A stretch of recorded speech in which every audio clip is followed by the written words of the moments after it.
12절에서 24절까지는 바울의 계획이 변경되고 지연된 것에 대해서 변호하고 있습니다. 고린도 교회를 방문하려는 계획이 변경됨으로써 바울은 자신이 설립한 고린도 교회로부터 여러 가지 오해를 받게 되었고 그의 사도직과 인격의 진실성에 대해서 의심을 받게 되는 데까지 이르렀습니다. 12절에 보면 우리의 양심이 정을 하듯인데 이 양심은 동일한 지식이란 뜻이고요.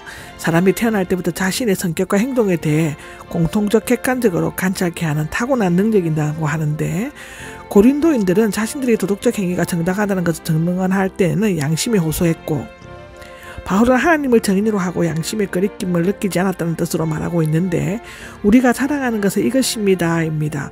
바울은 자신의 동기를 의심하는 것에 대해서 답변하면서 세 가지 자랑 만족과 기쁨이 넘치는 내적 감정을 외부로 표현하는 것을 내세우고 있는데요.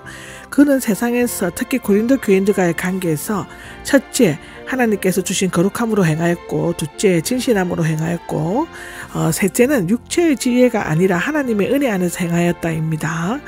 육체의 지혜는 하나님께 대항하고 하나님 없이 자신의 힘으로 무엇이나 할 수 있다고 생각하는 지혜이며 집살이 사리사욕에 빠지게 되고 결국은 자기 파멸로 이끌어 갑니다. 그러나 바울은 하나님의 자유롭고 능동적인 사랑에서 비롯되는 은혜 안에서 다른 사람의 유익을 위해 행동하였다는 것입니다. 여러분이 읽고 이해하는 것이 나옵니다. 바울이 쓰는 편지는 사람의 지혜가 아닌 하나님의 은혜와 영감에 의해 기록되었으므로 간결하게 읽고 쉽게 이해할 수 있는데 그는 고린도 교인들에게 보낸 편지에서 자신의 참된 의도를 숨기거나 거짓 동기를 기록하려고 하지 않았습니다.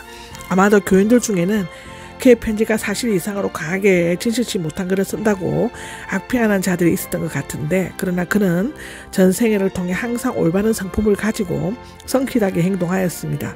여기에서 그는 자신이 쓴 글이 그들의 읽고 이해하는 것 외에는 다른 의도가 없음을 분명히 밝히고 있는 것입니다. 완전히 이해할 수 있는 이 완전히는 그리스도께서 다시 오실 때 생명이 끝날 때 등으로 번역할 수 있지만 여기에서는 완전히 온전히로 해석하는 것이 좋다고 합니다. 부분적으로만 이해했지만 하는 말이 나오는데 바울은 자신의 쓴 글을 그들이 완전히 이해하기를 바랬습니다. 13절에는 그러는데요. 실제로는 부분적으로만 이해할 뿐이었습니다. 여기에서 부분적으로는 고린도 교인들 중 일부만 이해했다는 의미로 해석하기도 하는데 그러나 우리 주 예수의 날, 즉 모든 사람이 그리스도의 심판대 앞에 서고 모든 것이 드러나게 될 마지막 날 등에는 우리가 전한 복음으로 말미암아 회개한 너희들은 나 바울의 자랑이 되고 나 바울이 너희에게 전도한 것은 너희의 자랑이 될 것이라는 것입니다. 충분히 알게 되기를 바랍니다인데 알게 되기를은 진리를 올바르게 이해하는 것이며 대충 아는 것이 아니고 온전히 이해하는 것을 의미하는 것입니다. 15절에서 22절까지는 바울은 자신의 거룩성과 선실성에 대해서 언급한 다음 고린도 방문 계획이 변경된 것에 대해서 변호하고 있습니다. 먼저 여러분에게 가기를 원했습니다라고 얘기하는데 바울은 고린도 교인들과 자신이 서로 자랑이 될 수 있다는 확신을 가지고 있었기 때문에 그들에게 가기를 원하였습니다. 그는 원래 에베소를 거쳐 고린도, 마게도니아, 다시 고린도, 예루살렘으로 가는 것이었지만 단순히 지나는 길에 고린도에 방문하기를 원치 않았을 뿐 아니라 에베소에 복음의 씨앗이 확실히 뿌려지기를 원했기 때문에 부득이한 계획을 변경하였다고 고린도전서 16장에는 얘기하고 있습니다. 그러나 유대에서 온 대적자들로 말미암아 고린도 교회 사정이 악화되었기 때문에 다시 계획을 변경할 수밖에 없었죠. 사도행전 19장에는 그렇게 되어 있습니다. 두 번째 은혜를 얻기 하기 위함이었습니다가 나오는데 처음에 세운 계획에서는 고린도 교회를 2번 방문함으로써 교인들이 바울과의 친교를 통해 2번 은혜를 얻도록 하기 위함이었는데 여기에서 은혜가 몇 사본에 기쁨으로 되어 있는데 원래 의원은 같으므로 전혀 상반된 것이 아니라고 하고요. 하나님의 은혜는 그리스도인의 기쁨이기도 하는 것이죠. 깊이 생각해 보지 않고가 나오는데 그는 깊이 생각해 보지 않고 경솔하거나 무책임하게 또는 육신적인 생각으로 자신의 이익을 따라 임의적으로 계획을 세우지 않고 신중하게 하나님의 뜻을 따라 성도들의 유익을 위해 행하였습니다. 그는 결코 한 입으로 예했다가 금방 아니요라고 하는 표리부동한 사람이 아니었으며 언제나 주께서 허락하신다면이라는 단어를 붙였고 주님의 뜻만으로 전적으로 따르려고 노력했다고 기록되어져 있습니다. 하나님께서 신실하신 것처럼이 나오는데 바울은 자신의 신실함을 하나님의 신실함에 의하여 입증하였습니다. 여기에서 신실하시는 믿을 수 있는 믿음직스러움을 의미하며 사업상의 거래나 임무를 수행하는 데 있어서 믿을 수 있고 신실한 것을 나타낸다. 일부 고린도 사람들은 바울의 불신성을 비난했지만 자신이 전하는 하나님은 신실하시며 자신들이 전하는 말도 신실하다는 것을 내세우고 있다. 그리스도인은 예는 예, 아니오는 아니오라고 분명하게 말할 수 있어야 한다고 성경 마태복음 5장 37절, 야고보서 5장 12절에 기록되어져 있죠. 실루아노와 디모데가 나오는데요. 바울과 함께 세 사람은 고린도를 처음 방문했을 때 함께 일하였고 데살로니가 전후수에 함께 나오고 있습니다. 실루아노는 라틴식 이름으로 유대식 이름은 실라이고 예언자였다고 하고 로마의 시민권을 가졌던 것 같다고 사도행전 16장 37절에는 기록되어져 있다. 얘만 있을 뿐입니다. 근데 바울은 자신이 세운 계획이 일시적인 감정에서 나온 것이 아니라 신중하고 진실된 것이었다는 근거를 그가 전파한 하나님의 아들 그리스도 예수께 두었죠. 그는 애매하거나 모순이 없는 진실과 진리 그 자체이며 언제나 신실하심을 나타내는 예만 있을 뿐이야라고 기록되어져 있다. 그리스도의 안에서 예가 됩니다인데 하나님과 그리스도의 신실하심에 대해 설명을 하고 난 후 바울은 하나님의 약속들이 아무리 많다고 하더라도 다 그리스도 안에서 모두 예가 된다는 것이다.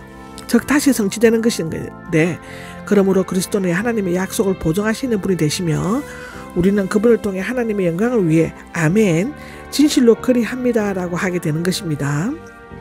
요컨대 하나님은 약속하시고 그리스도는 이에 대해 예라고 하시고 성도들은 그분을 통해 아멘이라고 한다는 것입니다. 하나님은 아멘이시고 그리스도 하나님은 예이시고 아멘이시다라고 요한계시록 3장 14절에는 기록하고 있죠. 21절에서 22절은 하나님이 어떤 분이시며 그의 신실하심이 누구를 통해 전해지는가를 설명하고 있다. 하나님은 첫째, 우리를 그리스도 안에서 굳세게 하시고 여기 굳세게 하신다는 현재 분사형으로 신실하신 하나님께서는 여러분과 우리를 그리스도 안에서 튼튼히 서게 하심으로써 그리스도 안에서 흔들림 없이 들어가게 하신다는 것인데 믿음이 굳게 될 때 그리스도의 성도와 성도는 더욱 하나로 연합하게 되고 하나님께서는 그렇게 되도록 계속적으로 역사하시는 것이고 둘째로는 우리에게 기름을 부어주신다인데 이 기름 부어는 부정과 과거형이며 그리스도와 같은 어원이고 구약시대에는 특별한 직분을 수행하는 자에게 기름을 부었는데 성도들도 그리스도 안에서 거룩하고 구별된 자로서 성령으로 세례를 받고 각기 사명과 직분을 받게 된다고 요한복음 2장 20절에서 27절은 얘기하고 있다. 우리에게 도장을 치셨다는데 이 도장을 치시고는 표를 찍어 열지 못하게 봉한다는 또는 참되다거나 소유권을 확인하는 것을 의미하는데 하나님께서는 우리가 참된 성도이며 그의 소유인 것을 확정시 하시면는데 신약에서는 세례를 통해 새 사람 새 백성이 된 것을 나타낸다. 그 보증으로 우리 마음속에 성령을 주셨는데 보증은 매매할 때 미리 지르는 계약금이나 선악금을 의미하는데 성령은 우리의 구원과 영생을 보증하고 하나님 나라를 상속하기 위해 미리 주신 보증금이다. 우리는 우리의 마음에 주는 성령을 통해 영생의 기쁨을 미리 맛볼 수 있다. 그것은 성령이 생명의 원천이기 때문이라고 로마서 8장 11절에는 기록하고 있는 것이죠. 내 목숨을 걸고가 나오는데 바울은 인간적인 계획으로 고린도를 방문하려고 한 것은 아니었지만 발표했던 것과는 큰 차이가 있었기 때문에 반대자들은 그를 변절자, 진실치 못한 자 등으로 비탄했던 것 같다. 이에 대해 바울은 자신의 목숨을 걸고 하나님을 정인으로 삼아 고린도에 가지 않는 것이 그들을 아끼기 때문이라고 말하고 있는데 즉 그들에게 징계의 채찍이 아니라 사랑과 부드러운 마음을 가지고 가려고 했기 때문인데 비록 벌을 받아야 할 만큼 바울은 근심하게 한 사람이 있었지만 그들 스스로 회개하는 기회를 주려고 한 것이었다. 믿음을 주관하려는 것이라고 하는데 바울은 사도권을 가지고 그들을 벌하려거나 징계하려고 할 수 있지만 그들의 믿음을 주관하려고 하지 않았다. 사도는 단지 그런 권한을 위탁받았을 뿐이며 자신의 생각이나 뜻대로 결정할 수는 없는 것이다. 그들은 주께로부터 보냄을 받아 말씀을 전파함으로써 고린도 교인들의 기쁨을 누릴 수 있도록 도와주는 일꾼에 지나지 않는다. 일꾼은 주님을 위해 함께 일하는 동역자들을 의미하고 믿음의 굳건히 서 있기 때문입니다에서 나오는데 믿음은 개인적으로 하나님께서 앞에 서 있는 것이므로 누구도 간섭하거나 지배하지 못한다. 고린도 교인들은 이미 자신의 믿음에 굳게 서 있었는데 바울은 그들의 믿음을 주관하려 하지 않았고 고난과 기쁨을 함께 나누는 동역자가 되려고 하였다고 한다.